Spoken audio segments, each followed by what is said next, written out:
बंधुओं, साहब कबीर रात रात भर कपड़ा बुनते थे, मोहम्मद साहब बकरी चराते थे, ईसा मसीह भेड़ी चराते थे, भगवान कृष्ण गाय चराते थे, विश्वकर्मा जी लकड़ी लोहा का काम करते थे, सुपच भगत सूप डगरा बीनते थे, रैदास जी जूता टांकते थे। कर्म की प्रधानता है, कर्म नहीं करेंगे जिएंगे नहीं, कर्म करें लेकिन कर्म कांड में न फंसे। आप जीने के लिए भी कर्म करते हैं, अब मुक्ति के लिए भी कर्म करते हैं। ये बाबा ना के क्या कराता है? ज्ञान कांड की कर्म कांड, ओम पवित्रो स्वाहा रखू तहिया 151 रुपया। क्या कराया आज तक पंडित जी? ज्ञान कांड करा दिया, ज्ञान की बात बताया। किसी को कहा आज तक कि बेटा बेटी को पढ़ाना चाहिए? किसी औरत को कहा कि सास ससुर के सेवा करना चाहिए? किसी औरत से कहा कि पति की आज्ञा का पालन करना चाहिए? किसी से कहा मांस मछली नहीं खाना चाहिए? किसी से कहा खैनी बीड़ी नहीं खाना चाहिए? कहा आज तक? ज्ञान की चर्चा उसने कभी नहीं किया। वो कर्म की बात बताएगा, अपने स्वार्थ की। बैनाथ धाम जाना चाहिए, क्यों? बैनाथ धाम में उसी का गोतिया देहात बैठा हुआ है माल लेने के लिए। वो कहेगा गया जाना चाहिए, वहां भी उसी का गोतिया देहात बैठा हुआ है माल लेने के लिए। वो कहेगा जितिया करना चाहिए, करवा चौथ करना चाहिए। नाना प्रकार के कर्म कांड केवल आपको बताएगा, केवल अपना आमदनी का घर वो बताएगा। इसी में सारे लोग जाकर के उलझे हुए हैं, वेद को मानते हैं। और साहब कबीर ने कहा वेद पशु, वेद के मानने वाला एक भी मानव नहीं है, सब कुत्ता मानव है। वेद के मानने वाले पशु हैं, वो मानव नहीं है। बोलिए सब आदमी, एक आदमी बोलिए वेद किसने लिखा? वेद कौन लिखा है? वेद का बात हम क्यों मान लें?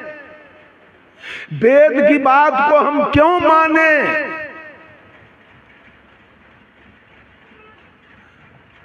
अगर पूरे विश्व के अंदर साहब कबीर ने कहा झगड़ा एक बरो हो राजा राम, जो निर्वारे सो निर्वाण, ब्रह्म बरागी जहां मां से आया, वेद बरागी जिन उपजाया, ई मन बरा कि जही मन माना, राम बरागी राम ही जाना, भर में कबीरा फिरे उदास, तीरथ बरागी तीर्थ के दास। साहब कबीर कहते हैं दुनिया के लोग झगड़ा एक बरो हो राजा राम। सदगुरु कबीर ने राजा किसको कहा? इस धरती तल पर सबसे श्रेष्ठ प्राणी कौन है? मानव। मानव को सदगुरु कबीर ने राजा कह के पुकारा है। सारा अधिकार तुम्हारे हाथ में है, इसलिए मनुष्य को कबीर साहब ने राजा कहा। 4 प्रकार के जीव धरती तल पर निवास करते हैं। इसी को परोक्ष रूप से हम 84 कहते हैं। 4 माने 4 और राशि माने खानी। अंडज, पिंडज, उष्मज और मानव, यही 4 प्राणी हैं। अब इनकी निश्चित जनसंख्या क्या है वो हम नहीं जानते हैं, बहुत गवैया लोग जानता है। ये चारों में मानव श्रेष्ठ है। आपको सदगुरु कबीर ने राजा कह के पुकारा है।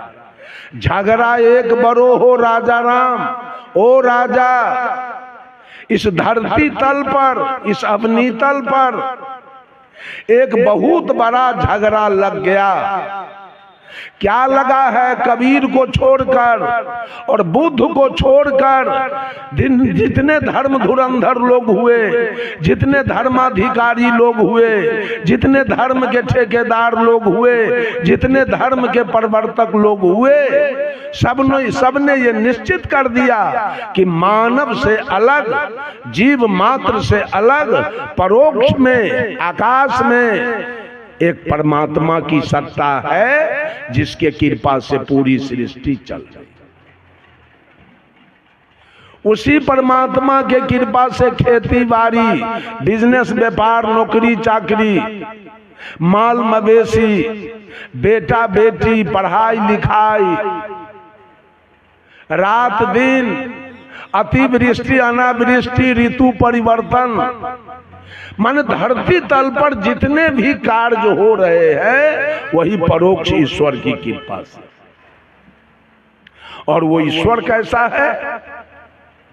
जिस ईश्वर के कृपा से सारे कार्य हो रहे हैं वो ईश्वर कैसा है? वो ईश्वर सर्वत्र है, एक तिल खाली नहीं है ईश्वर से, हर जगह है। मैंने उस आदमी से पूछा इसका मतलब ईश्वर वेश्यालय में भी है, ईश्वर चोरी में भी है, ईश्वर डकैती में भी है, ईश्वर दारू के भट्टी में भी है, ईश्वर गाय कटती है वहां भी है, ईश्वर जहां बकरी कटती है वहां भी है, जहां बलात्कार होता है वहां, जब तिल भर जगह खाली नहीं है इसका मतलब सारा कुकर्म ईश्वर करवा रहा है। ईश्वर सर्वत्र है और ईश्वर सर्वज्ञ है, वो सब कुछ जानता है। इसका मतलब राम जान के अपने पत्नी का हरण कराया, वो तो सर्वज्ञ है, सब कुछ जानता है। ईश्वर सर्वेश्वर है, ईश्वर सर्वव्यापक है। तुलसीदास जी ने लिख दिया ईश्वर सर्वव्यापक है। व्यापक माने क्या होता है?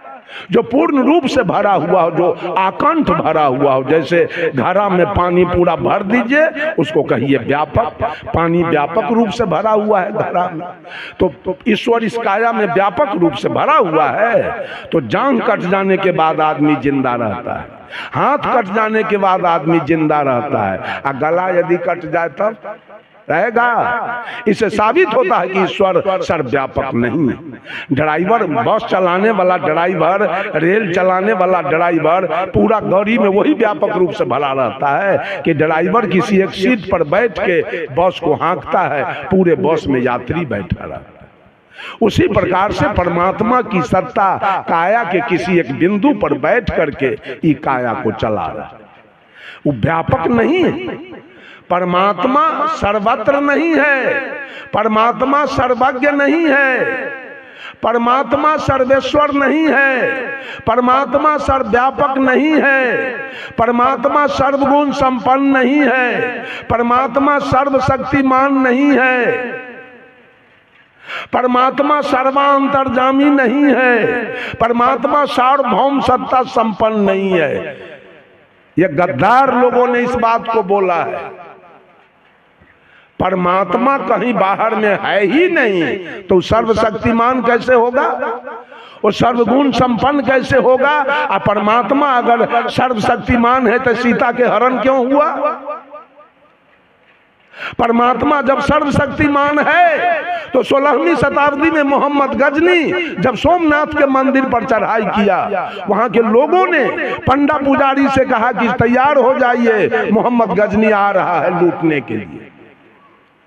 परमात्मा, वो पंडा पुजारी कहा कि आप चुप हो जाइए, परमात्मा में उतना शक्ति है कि मोहम्मद गजनी से फरिया लेगा। परिणाम हुआ कि पूरा देवी देवता दुर्गा काली के नाक कान चीर के सब सोना चांदी निकाल के मोहम्मद गजनी चला गया और परमात्मा आपका देखता रह गया।